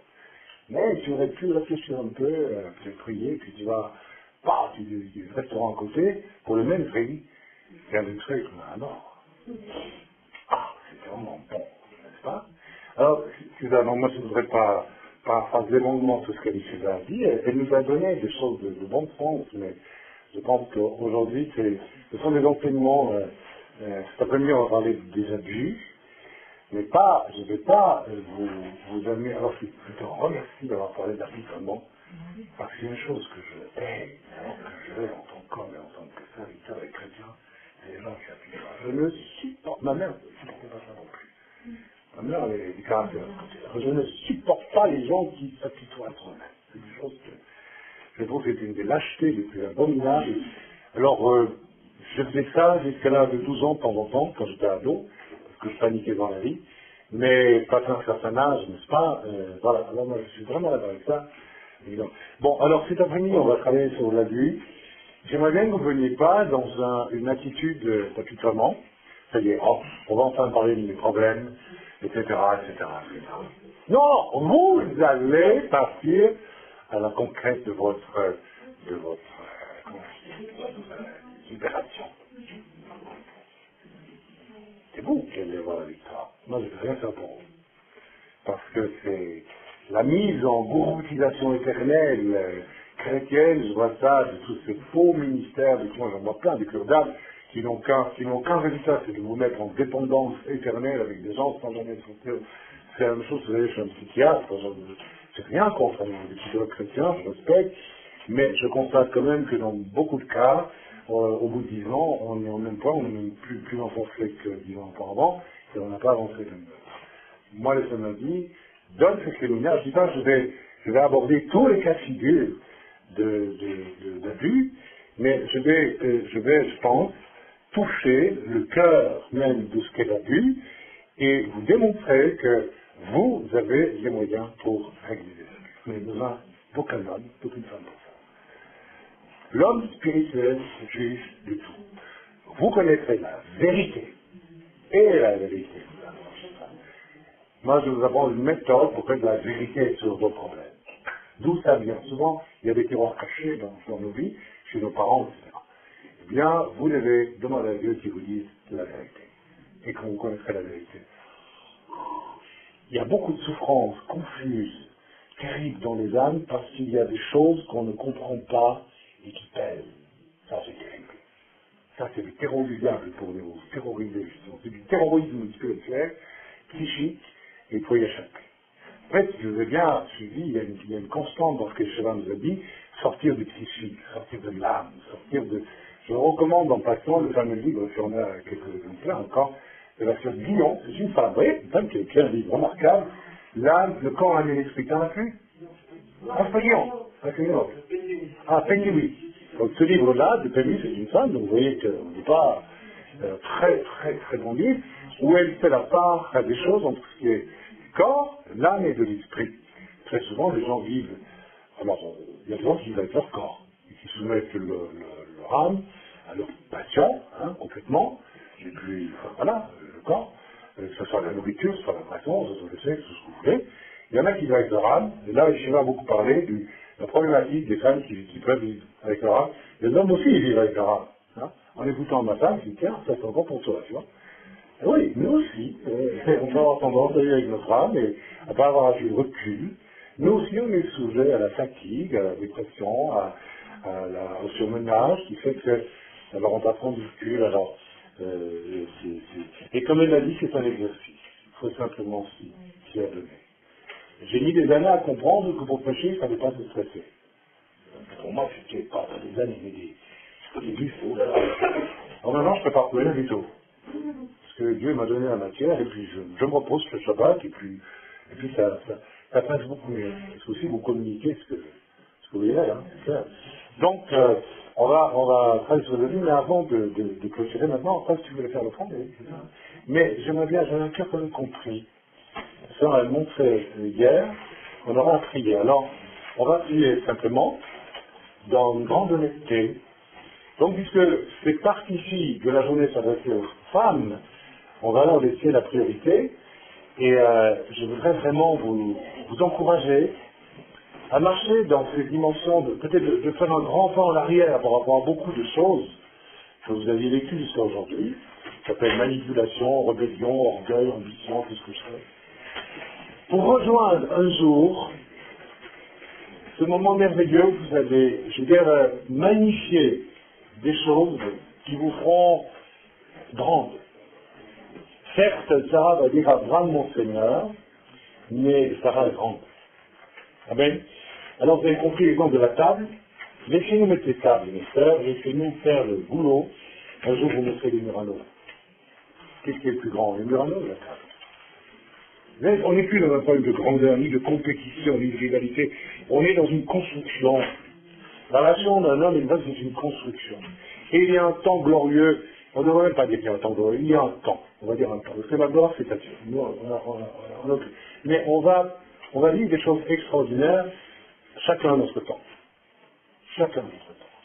Vous savez, je me rends compte avec mon épouse que si elle n'avait pas rié à une époque, quand je traversais une région où on mangeait des hommes en Afrique, c'était au Cameroun, je traversais dans 3 jours une région en pied, en jeep, pour aller voir un pygmée, hein. Et puis il est passé assez silencieux autour de moi, je savais pas pourquoi il se taisait, bon, ben il se taise. Les Africains sont très pudiques, hein, très pudiques.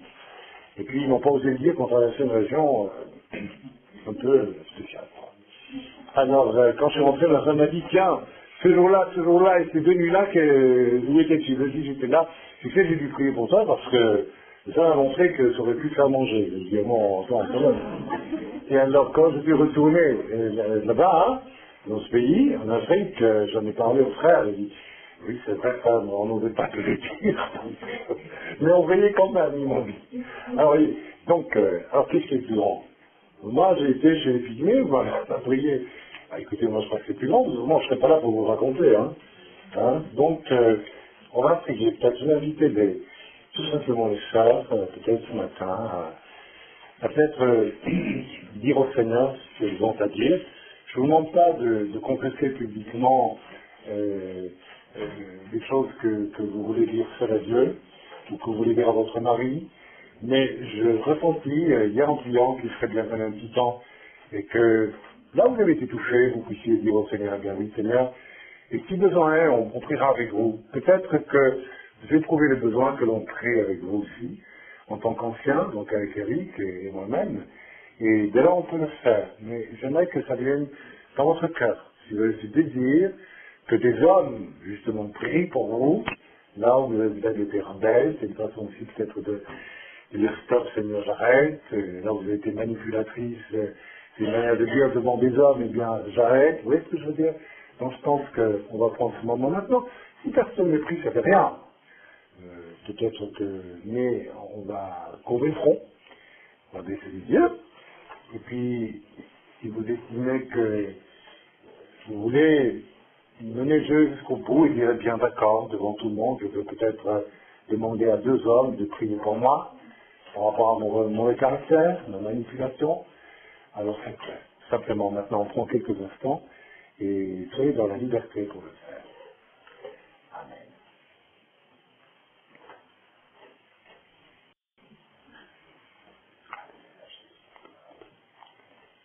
Seigneur Papa, je veux te remercier pour ce moment, parce que tu es là.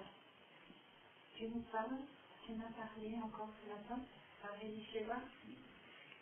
Je veux te remercier parce que tu m'as rappelé aussi des moments où j'aurais pu tomber dans la dépression, parce que je m'apitoyais sur moi, et tu m'as simplement dit, aime et sois reconnaissant. C'était comme une claque, mais c'était une claque qui m'a fait du bien, qui m'a réveillée, qui m'a permis de me reprendre. Et oui, c'est vrai, la reconnaissance, comme le dit le psaume 103, ça m'a permis de me rappeler tous tes bienfaits envers moi. Et ça m'a sorti de la dépression.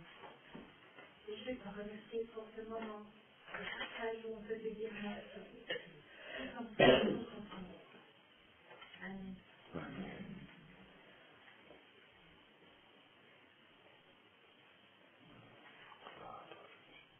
Évidemment, merci pour l'invitation de nous entendre. Pour ma part, c'est un message facile parce que je me suis construite dans la dépendance. Je me suis construite en forme surprise. Et cette forme surprise a généré beaucoup d'indépendance, beaucoup de contrôle. C'est-à-dire que le fait de grandir, ça impose à mes frères et sœurs de me déconstruire, de me déformater pour que tu puisses rentrer dans ce que tu veux réellement pour moi, dans la personnalité que tu avais prévue avant de me mettre sur terre. C'est-à-dire, je voudrais bénir notre sœur. Je voudrais bénir parce que un message qui certainement entraîne beaucoup d'opposition, beaucoup de réactions. Merci pour ton courage. Au nom de Jésus.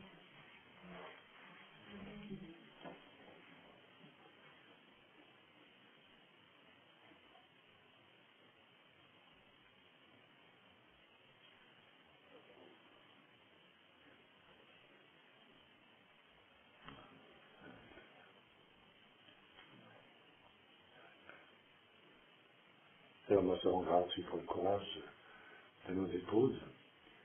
Et ça, je veux pouvoir dire devant elles que parce qu'elles ont ce courage, cette honnêteté, nous nous tenons, nous, en tant qu'hommes, devant elles, pour les protéger, de leur assurer notre estime, notre reconnaissance, notre admiration, notre bénédiction d'homme, dans le bon nom de Yeshua.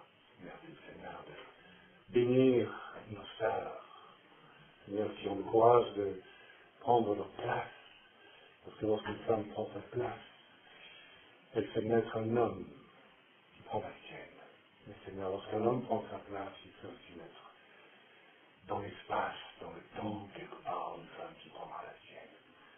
Seigneur, nous sommes dans un temps où tu viens bientôt, toi le prince de paix, toi le sarchelon, toi le roi d'Israël, le roi du monde. Seigneur, nous réjouissons parce que des hommes et des femmes se lèvent pour prendre la place qui est la leur. Et qu'il n'y a aucun amoindrissement, au contraire, il y a rentrer dans la grandeur du dessein de Dieu pour l'homme comme pour la femme. C'est là notre destinée. du temps en heure si on perd ça, quand le point on dit les choix. Si une sœur veut encore prier ce matin que de face, et ça j'appellerai les deux sœurs, parce qu'avec Eric, moi je veux vous bénir, simplement vous bénir, en tant qu'homme, vous bénir, et vous dire notre reconnaissance de ce que vous avez parlé comme vous avez parlé ce matin. On vous bénit, non pas en tant qu'homme, on est content que vous soyez sage, c'est pas ça que je veux dire, mais en tant que frère, on vous aime, on vous protège, et on vous apprécie. Alors vous vous avancerez, ça, vraiment qu'on vous bénisse avec moi. Amen. Vous pouvez déjà vous approcher. Si quelqu'un d'autre veut prier, notre sœur, vous puisse le faire.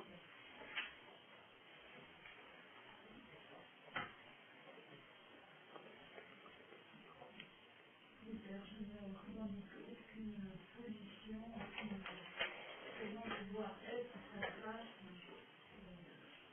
vers une femme selon ton cœur.